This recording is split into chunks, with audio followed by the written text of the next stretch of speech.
We survived amateur chocolate making. This is what we have. Yeah, this is the result. Not bad.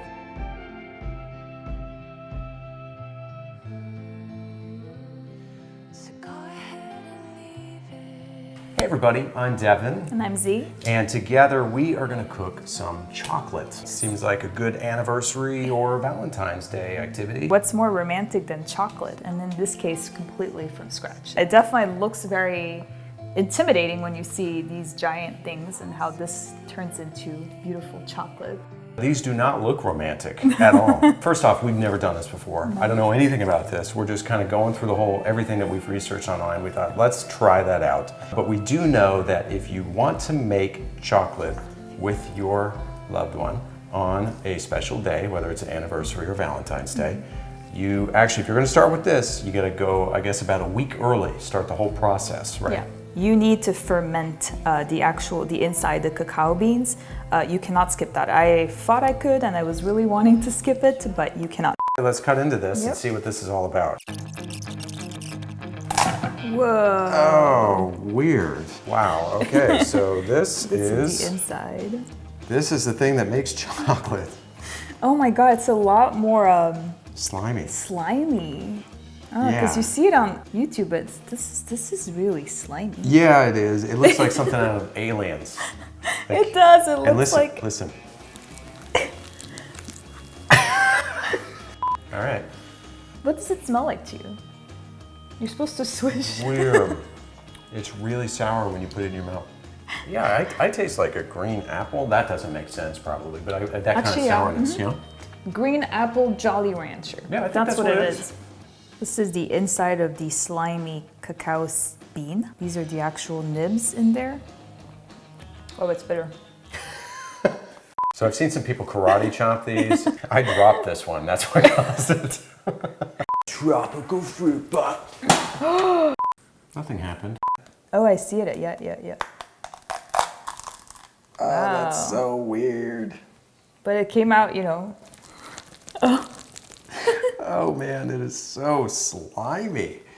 So basically, it seems like we got to take the main actual seeds out. There's like this middle connector piece, and we don't want that. It looks like a skeleton of some weird alien. Whoa, this one looks like marshmallows or something. Oh, weird.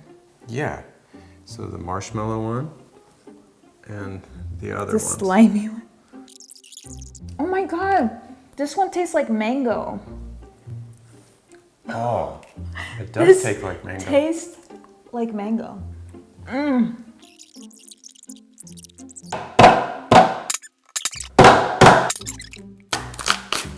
Whoa. So there you have it. We're going to basically cover this, let it ferment for a week. This has been fermented for a week, and the fermented process was kind of interesting because the first few days nothing was happening. I was even wondering, is this working? But I was still stirring it about once a day. And then about 3 to 4 days in, I was noticing that it was more brown, and then the outer white coat was just being eaten away by the yeast. A few days into it, it started smelling a lot like beer, like hops, kind of. But like unpleasant beer. As it kept progressing through the process, eventually it became very overwhelmingly vinegar smell. I remember I was cleaning things. No, I was cleaning things and I had no idea where the smell was even coming from. And then it occurred to me, that's from the beans as they were fermenting. Eventually it got through that stage and it had no smell anymore, right? And then we dehydrated the beans until they're nice and dry.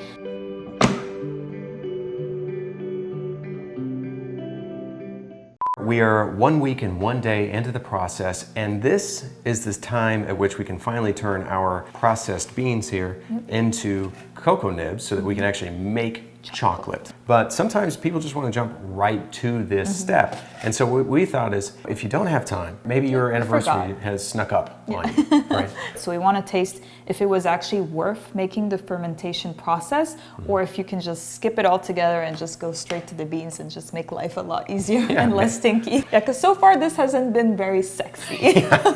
I guess the whole idea with roasting these beans is that we want to go through the process where you can start at a higher temperature and you mix them a little bit, you drop the temperature down, you mix them more, you drop it. It's kind of like this whole process. You know? Yeah, you're creating this process of how they do it in the actual chocolate factory with the drum. We're gonna separate our beans from these beans so we can keep track. So the big guy here, the big glass one, is gonna be for the ones we purchased. This is where we're going to put the ones that we have prepared. Yeah. Okay, so let's talk about cost for a moment because there is a very big difference here. This is what we purchased online. Yes, it was 2.2 pounds for about $20. Yeah. So, big difference. These are from 5 cacao pods, and each of those cacao pods in the shipment we had to buy, they cost us about $15. So this was $75, if you can believe it. That's crazy.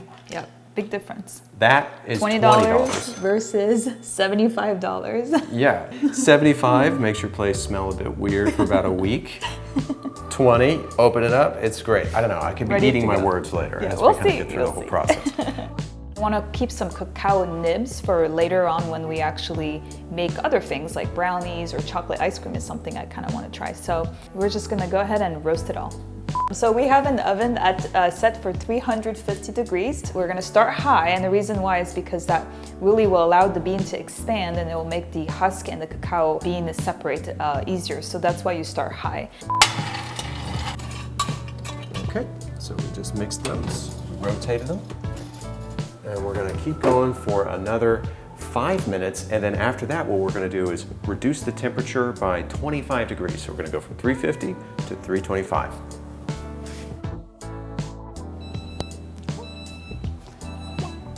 I've lowered the temperature down to 325 degrees, and we're gonna put a timer for 10 minutes, and we're gonna do the same thing. Okay, so now we've finished up with 325. First, we're gonna go ahead and lower down the oven to 300 degrees. I'm gonna go ahead and lower the temperature down to 275.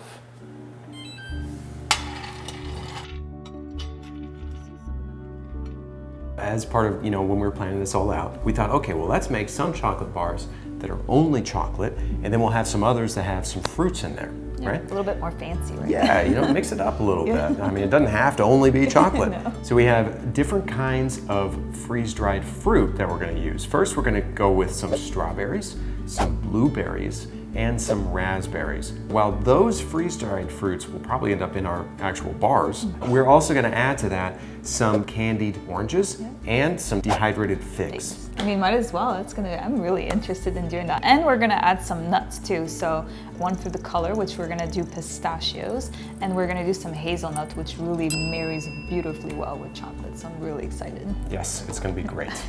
Oh, it smells so good.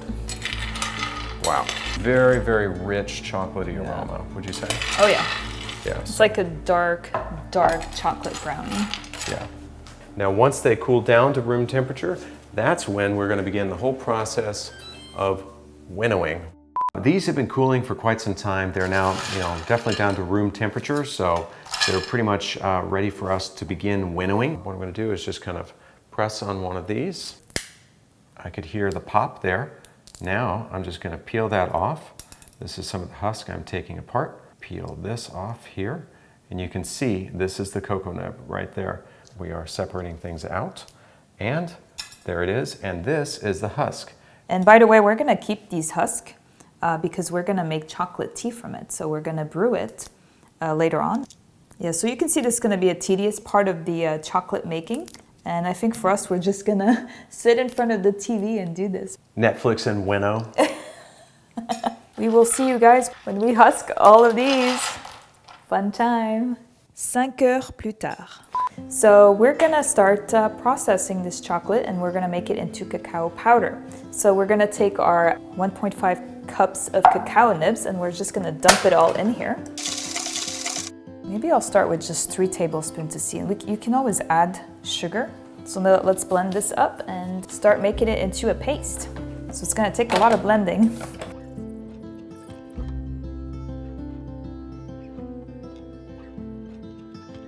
The problem is it was clumping up in the blender. We're thinking of maybe adding a little coconut oil to just kind of give it that smoother consistency. But I mean, it's getting there, but it's not there yet.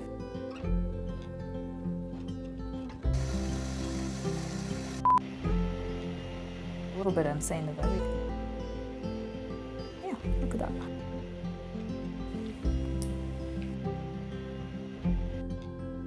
So. Just smooth it out, yeah. You're making... Oh my God, it's an absolute nightmare. Why do you make such a mess? What I've done is Yeah, look at smooth that. that out Wow. a bit. It looks so good. The thing about chocolate making, it is a lot more work than I thought it would be. Here we are. So we're gonna put this in the freezer, see how it turns out. Yeah, the thing is, we've seen some video where they say you don't need cocoa butter, and technically I think you don't need cocoa butter, but if you're gonna use a household blender, I do think you need some sort of oil. So here is chocolate bar number one. Oh, that was our first one. And here's chunky chocolate bar number two. Oh my God. Hey. It's beautiful. That has that nice shine to it. Oh. Wow. So far, so good. So we will see you when we do the other guys. So it's another day in the very long chocolate making process. We're trying to make some additional chocolate bars from the raw cocoa beans that we roasted and went through the winnowing process, all of that. We have 1.5 cups of cacao powder that I grinded previously, and I just added about 7 tablespoons of sugar. This time we're gonna add cocoa butter. We purchased this. You can buy it, you know, places like Whole Foods. I think Trader Joe's has it. So the idea is we get enough on here so that we can get the chocolate to grab onto our toppings. Yeah.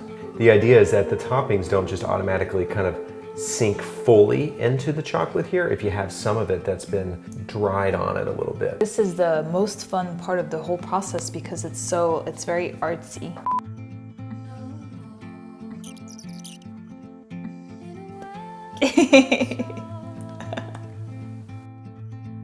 It's looking pretty promising. We have a lot of chocolate here. We've let a lot of these set, which means they are now ready to unmold.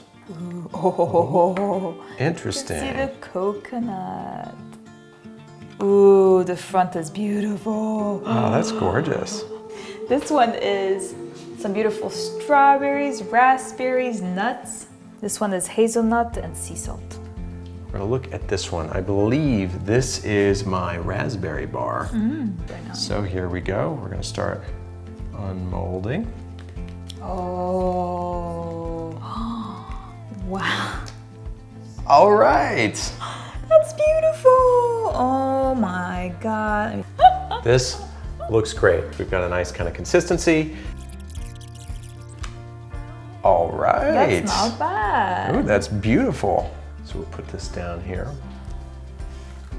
Wow. And there it is. Wow. Look how beautiful that is. It came out beautifully. It's so This is interesting. beautiful. Look at that. It's really the like color. a dark Yeah. chocolatey brown. Isn't that interesting? These here are from Interesting. the actual cacao pods that we Yep. used, whereas these are all from the cocoa beans that we got that were raw cocoa beans. This is exciting. I think is we should really be proud. cool. Yeah. And that's the whole point, right?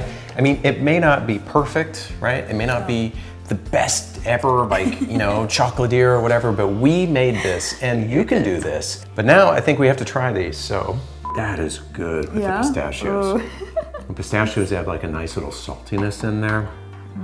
That one is really outstanding. We didn't use a wet grinder, but these bars that we've tried so far, I'm sure they could be a lot smoother and more velvety, but they're actually not too bad texture-wise. I definitely love that there's stuff in there. And we didn't temper this chocolate at all. No. You know, a lot of people have gone through all those processes. After we went through so much of this, we thought, you know, let's just get to the finish line. Yeah. Ooh. The cocoa butter makes a big difference. It's very bitter. I almost feel like that's like a cooking chocolate. Yeah. Yeah. All right. It's too beautiful. Are you ready? No, I'm not. Oh, you just did it. You just broke my heart. These two These two, yeah. are essentially what it took 5 Yeah. of these To make that, Yeah. I think they could be really outstanding had we gotten that grinder involved, because then they would have that silky, silky, smooth texture. These also would benefit from having a grinder involved because they're a bit gritty. So this has been us making chocolate. We hope that this has been somewhat helpful for you to see a couple of amateurs go through the process. And so that way you kind of know what to expect, right? Yeah, and I hope you've had fun watching us doing this whole thing, the struggle, including the accomplishment. And regardless, have fun. Happy anniversary, happy Valentine's, happy birthday, whatever you're celebrating. Just have fun, eat chocolate, and be with your loved one. That's what matters. And there you have it. Bye. Bye now.